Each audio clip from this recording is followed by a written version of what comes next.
Hi, வணக்கம் brothers. How are you all? நல்லா இருக்கீங்களா? இன்னைக்கு எல்லாரும் விரும்பி போகிற மாதிரி இஸ்ரேல். வாங்க இஸ்ரேலுக்கு போகலாம். ஓகே, அது என்னன்னு பார்ப்போம். இஸ்ரேல் உங்களுக்கு தெரியும், ரொம்ப கஷ்டப்பட்டு அடித்து நொறுக்கி எடுத்து ஓரளவுக்கு இப்போ அமைதியாக இருக்காங்க. ஆனாலும் அங்கங்கே அடிச்சுட்டு தான் இருப்பான். ஆனால் இப்போ இஸ்ரேலை முன்ன விட பன்மடங்கு அழிஞ்சு போய் கிடக்குது. எல்லாத்தையும் அவங்க தூக்கி நிறுத்தணும். அதுக்கு அவங்ககிட்ட ஃபண்ட் இருக்குது, கொண்டு வருவாங்க. ஆனால் ஒன்லி இனி வர வேக்கன்சிலாம் கன்ஸ்ட்ரக்ஷனுக்கு தான் வரும். அது அவன் என்ன சொல்லிட்டாங்கன்னா, முதல்ல இந்த நாட்டை சரி பண்ணுங்க, அதுக்கப்புறம் அடுத்தவங்களை எடுங்க. அப்போ விசா கொடுக்குற விசா பெர்மிட் வரதெல்லாம் கன்ஸ்ட்ரக்ஷன் மட்டும் தான். பார்த்துங்க, இஸ்ரேல் ஒரு 500 பேர் தேவைன்னு ஒரு பார்ட்டி சொல்லுது. இப்போ நானும் எவ்வளோ மேன் பவர் ஏஜென்சி அங்கே இருக்குது நான் எழுதி பார்த்தேன். ஒருத்தரும் பதில் சொல்ல மாட்டேங்கிறான். கேட்டால் you contact your Indian embassy அப்படி சொல்கிறான். அங்கே இந்தியன் எம்பசி என்ன சொல்கிறானுங்கன்னா, சார் இந்தியாவிலே 3% 3 பேர் தான் அலௌடு. ஓகே, அவங்க வந்து 50 வருஷமாக இந்த லைசன்ஸ் வச்சு இதை பண்ணுறாங்க, அவங்களுக்கு தான் கொடுத்துருக்குது, நீங்கள் அவங்கள கான்டாக்ட் பண்ணுங்க அப்படின்னு சொல்கிறாங்க. அப்போ நாங்கள் இவங்கள இந்தியாவில் இருக்கக்கூடிய இந்த பெரிய தலைகளை கால் பண்ணும் பொழுது அவங்க என்ன சொல்கிறாங்க, சார் எங்கிட்ட நாங்கள் 2-3 வருஷமாக 2000-3000 பாஸ்போர்ட் இருக்குது பழைய ஆட்களே. டெஸ்ட் அடித்து மெடிக்கல் முடித்து 50,000 கட்டினவங்க எப்படி இருக்குது, நாங்கள் அவங்கள அனுப்பின பிறகு தான் உங்களுக்கு நாங்கள் எடுக்க முடியும் அப்படின்னு சொல்கிறாங்க. புரியுங்களா உங்களுக்கு? நம்ம ஊர்களே பார்த்துருப்பீங்க, தெரு நோட்டீஸ்லாம் அடிப்பான் உடனே போகிற மாதிரி. அப்போ மெடிக்கல் முடித்து காசும் வாங்கி வச்சு பாஸ்போர்ட்டை வாங்கி வச்சுட்டு அடுத்த கட்டத்துக்கு போக முடியாது அவங்களால. கேட்டால் இப்படி சொல்லி நம்ம மக்களாக அப்படித்தான். பெரிய சம்பளம் இல்லையா, சரி வர்ற அன்னைக்கு வரட்டன்னு வர வருஷம் அப்படி காத்து கிடக்குறாங்க. இதான் உண்மை. நாங்கள் அப்படி ட்ரை பண்ணதில் அவ்வளோ நாள்லாம் நம்மளால் காத்துட்டு இருக்க முடியாது, காசுகளை கொடுத்துட்டு படத்தை விட்டேன். ஏன்னா இந்த வேக்கன்சி நம்மகிட்ட வர்றதில்லை. அவனும் புரியுதுங்களா உங்களுக்கு? அப்போது இந்தியன் எம்பசி மூலமாக இந்த பெரிய பெரிய கான்ட்ராக்ட் உங்களுக்கு கிடைக்குதுன்னா இவனுங்க ஒரு விசாக்கு இவ்வளோ வச்சு மேலே கொடுக்குறானுங்க. யார்? அந்த எம்பசியில் ஒர்க் பண்ணுறவங்களுக்கு. அதனால தான் அவங்க இவங்ககிட்ட போ அப்படின்னு சொல்கிறது. புரியுங்களா? வேறு யாருக்கும் கொடுக்கறது இல்லை. அப்படித்தான் இங்கே ஒரு சிஸ்டம் வச்சுருக்கிறானுங்க. ஸோ சரி, அது என்னன்னு போட்டோம். உங்களுக்கு தெரியும், இஸ்ரேல் முன்னாடிலாம் நான் 3-4 அந்த ரேஞ்சுக்கு வந்துச்சு. நான் 4 லட்ச ரூபா இருக்கும்போது கூட 2-3 பேர் விட்டுருக்கேன். அதுக்கப்புறம் ரேட்டு 5 ஆச்சு, 6 ஆச்சு, இப்போ 6.5 தாண்டி நிற்கிதுங்க.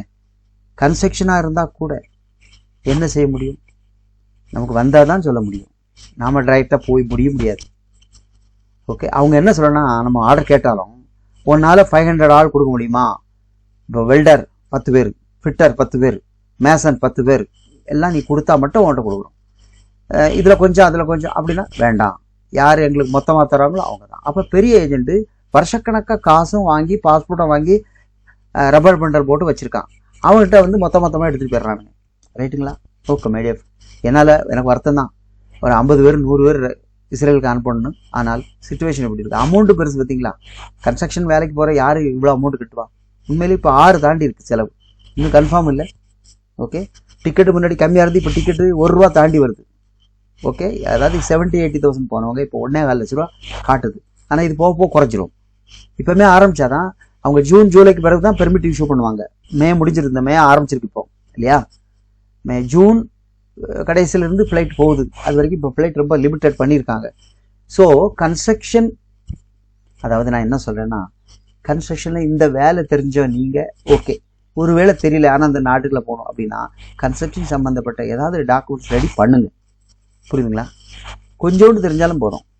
அவங்க ஜூம் இன்டர்வியூல வருவாங்க, அப்போ பேசினா போதும். ஓகே, செய்தி காட்டுறது தேவையில்லை. அப்போ நமக்கு அது பெர்மிட் கிடச்சிட்டு நம்ம உள்ளே இறங்கிக்கலாம்.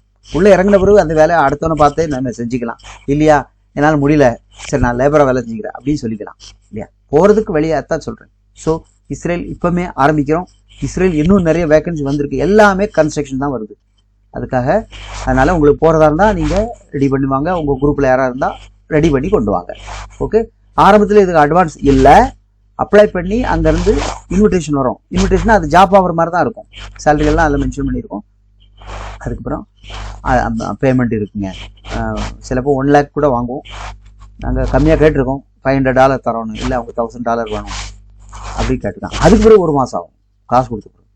அதுக்கப்புறம் இந்தியாவுக்கு வந்து சப்மிஷன் மற்ற காரியங்கள். அது மும்பை தான் சப்மிஷன் வரும். இதெல்லாம் நீங்கள் அங்கே வரணும் கண்டிப்பாக. வந்து ஒரு 3 days இருக்க வேண்டிய வரோம். இஸ்ரேல் போகிற உங்கள் ஓகே. சப்போஸ் ஃபாரினில் வேறு நாடுகளில் இருக்கிறீங்க, அவங்க அப்ளை பண்ணியிருக்காங்கன்னா அப்ளை பண்ணுங்க. இதெல்லாம் வந்து பிறகு கேன்சல் பண்ணிவிட்டு எங்கே வேலை பார்க்குறீங்களோ அங்கே பிசிசி கண்டிப்பாக வேணும், எடுத்துகிட்டு வரணும். நல்லா புரிஞ்சுக்கங்க. இதில் அது பிசிசி இருக்குது. அப்போ இந்தியாவில் உள்ளவங்க இந்தியாவில் எடுத்துக்கலாம்.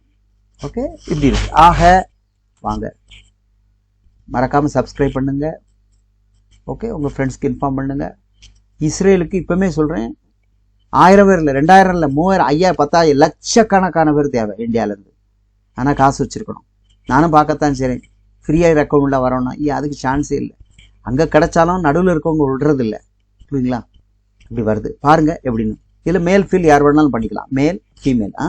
வயசை பற்றி பிரச்சனை இல்லை, 55 வயசு வரைக்கும் எடுத்துடலாம்.